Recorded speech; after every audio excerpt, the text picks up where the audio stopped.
Olá, tudo bom? Luiz Eduardo Coura. Vamos falar um pouquinho sobre os sensores, tá? Os sensores da ponte mildural. Ah, já está sabendo que a drenagem das toxinas cerebrais são fundamentais para o funcionamento adequado do cérebro, certo? Igual uma casa suja. Se uma casa está suja, a funcionalidade dela não é adequada. Se um consultório está cheio de sujeira no chão, tá? Não é adequado para o bom funcionamento, tá? O cérebro também, tá? Então nós temos uma bomba mildural, tá? Que faz com que esse líquido cefalorraquídeo circule e limpe as toxinas, perfeito? Tendo esse entendimento, nós temos alguns sensores que indicam aonde que está o movimento, que essa região é muito sensível. Então nós temos basicamente 4 sensores, tá ali, tá? São os grupos de Ruffini, os de Pacini, o complexo de Golgi e as terminações nervosas livres. As terminações nervosas livres são responsáveis pela dor, tá? Então essa região é sempre bastante rica em terminação nervosa livre, tá? O que gera dor, tá? Os corpúsculos de Ruffini são corpúsculos de distensão, então movimentos bem lentos, tá? Bem lentos, bem suaves, tá? Conseguem fazer uma fisioterapia sensorial, tá? Já os corpúsculos de Pacini, tá? São sensores de vibração, tá? Então, fazendo vibração no pescoço, você pode fazer uma estimulação cerebral, uma estimulação sensorial desses sensores, ajustando eles à realidade do posicionamento da cabeça, tá? Já os órgãos tendinosos de Golgi são sensores de proteção. Por incrível que pareça, nesta região tem pequenas quantidades desse órgão, tá? Imagina o seguinte, eu vou segurar uma caneta, pesa 10 gramas, de repente passou para 100 quilos, tá? A natureza fala, solta a caneta, tá? Solta esse peso, senão você vai rasgar o bíceps. Na cabeça é um pouquinho diferente, tá? Então a natureza tende a preservar o que é mais importante, então ele vai preservar o cérebro. Então o músculo acaba se deteriorando porque ele tem pouco sensor de defesa, tá? Isso faz toda a diferença, tá? Então exercícios de reabilitação, de vibração e movimentos adequados e principalmente uma ergonomia adequada ajuda a preservar essa estrutura. Beleza, pessoal? É isso aí, divirtam-se e bons estudos. Olá, sejam bem-vindos! Hoje a gente vai mergulhar numa análise super interessante sobre uma parte do corpo que só agora estamos entendendo de verdade e que tem implicações gigantescas para a saúde do nosso cérebro. Se preparem, porque vamos conhecer uma bomba secreta que fica escondida bem aí, no pescoço. Já parou para pensar nisso? E se existisse uma estrutura no nosso corpo, quase desconhecida até bem pouco tempo atrás, que pudesse ser a chave para ajudar a lutar contra algumas das doenças que a gente mais teme hoje em dia? Pois é, exatamente essa a ideia que vamos explorar agora. Ok, vamos lá. Para a gente entender essa história, primeiro a gente tem que falar do líquido cefalorraquidiano, ou LCR, para encurtar. A melhor analogia, sério, é pensar nele como a equipe de limpeza do cérebro. É um fluido que está ali, circulando sem parar, entregando nutriente e, o mais importante, lavando todo o lixo tóxico que o cérebro produz naturalmente. Agora, aqui está o ponto central. O que acontece quando essa equipe de limpeza perde o ritmo? Quando a circulação do LCR fica, digamos, mais lenta? Bom, aí os resíduos tóxicos começam a se acumular. E é esse acúmulo que muitas pesquisas já estão ligando a problemas bem sérios, inclusive ao desenvolvimento de doenças neurodegenerativas, como o Alzheimer.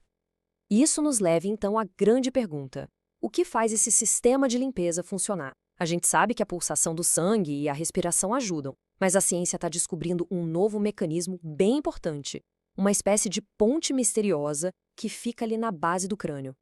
E o nome dessa estrutura é Complexo da Ponte Miodural, ou CPM.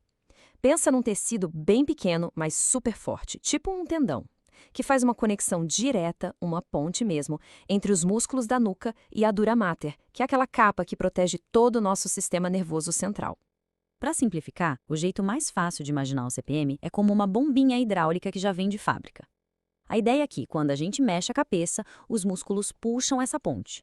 e essa ponte, por sua vez, estica a dura mater. Esse movimento de puxa e estica cria um efeito de bombeamento que ajuda a empurrar o LCR para frente. Certo, então existe uma bomba. Mas como é que a gente liga essa bomba? E mais importante, qual o jeito certo de ligar de forma segura e eficiente? Porque não é qualquer movimento que vai funcionar, né? A gente precisa entender direitinho como essa estrutura reage aos estímulos. E é exatamente aí que a ciência entra em cena.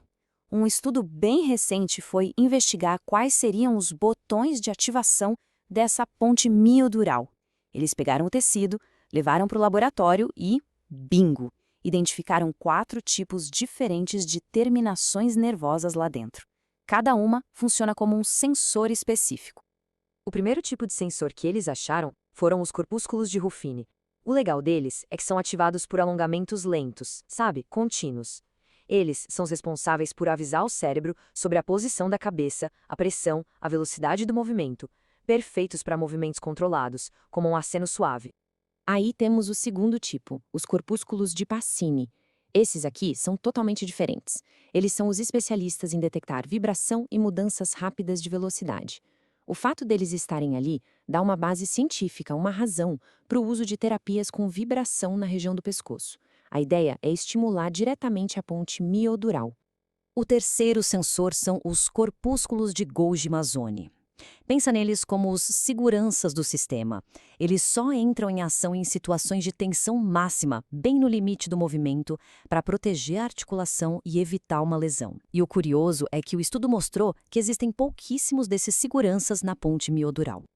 E por último, o tipo de sensor mais comum que encontraram lá, as terminações nervosas livres. O nome já diz tudo, né? Elas detectam dor e inflamação. Quando tem alguma lesão ou um estresse muito grande na área, são elas que disparam o alarme, causando aquela contração muscular para a gente parar de mexer e proteger o local. Então, juntando tudo isso que a gente viu sobre sensores, qual seria um movimento perfeito para otimizar essa bomba? Bom, a pesquisa sugere uma combinação.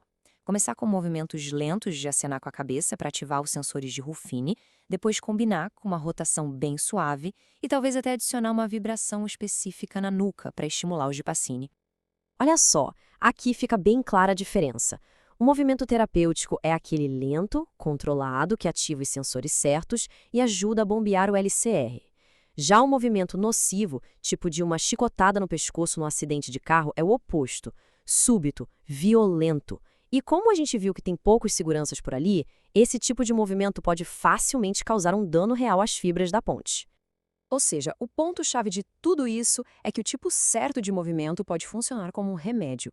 Não é só sobre mexer a cabeça, mas sobre como mexer. Com a intenção e a qualidade corretas, respeitando essa anatomia, um gesto simples pode virar uma ferramenta poderosa para a limpeza do cérebro. E as possíveis implicações disso são enormes.